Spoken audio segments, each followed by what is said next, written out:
अब मत रो मेरी प्यारी स्टूडेंट, पलक ने हल्की सिसकी लेते हुए कहा, फिर से मारोगी?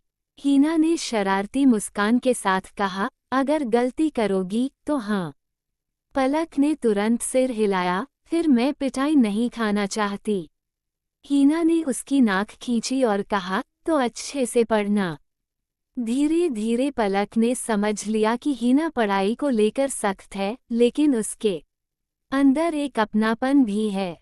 खेल खेल में वह सीख रही थी कि हिना उसके लिए सिर्फ एक टीचर नहीं थी, वह उसकी बड़ी दीदी थी, जो कभी सख्त थी तो कभी सबसे प्यारी। हिना को अब ऐसे खेल ज्यादा पसंद आने लगे थे, जिनमें वो हुक्म चला सके, आदेश दे सके और पलक पर अपना दबदबा दिखा सके। आज नया खेल खेलेंगे, हिना ने आदेश देने वाले लहजे में कहा।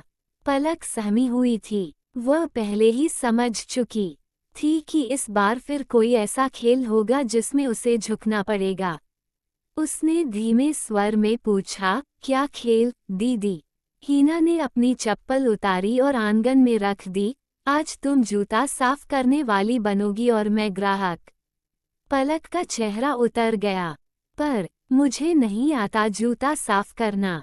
हिना ने आंखें तरेरी, सीख जाओगी। अब बैठो नीचे। पलक मजबूर थी, वो हिना से डरती थी, इसलिए उसने चुपचाप जमीन पर बैठकर हिना की चप्पल उठाई। अपने छोटे छोटे हाथों से उसने उसे साफ करने की कोशिश की, लेकिन उसकी उंगलियां कांप रही थीं। हिना ने देखा कि पलक बहुत धीरे धीरे काम कर रही थी। उसे गुस्सा आ गया। अरे, जल्दी करो। उसने पलक के कंधे पर एक हल्की चपत लगा दी। पलक कांप गई और जल्दी जल्दी करने लगी, लेकिन घबराहट में उसकी उंगलियां फिसल गईं और चप्पल गिर पड़ी। हिना का चेहरा गुस्से से लाल हो गया। तुम इतनी गंदी काम करती हो। उसने झट से पलक के गाल पर थप्पड़ मार दिया। पलक की आंखों में आंसू भर आए। उसने कुछ नहीं कहा, बस सिर झुका लिया और चुपचाप फिर से जूते साफ करने लगी। हिना अब हर खेल में कुछ ऐसा ही करती। कभी पलक को नौकर बना देती, कभी उसे आदेश देती कि वो उसके पैर दबाए, और अगर पलक कोई गलती करती तो हिना उसे पीट देती। धीरे धीरे पलक हिना से डरने लगी।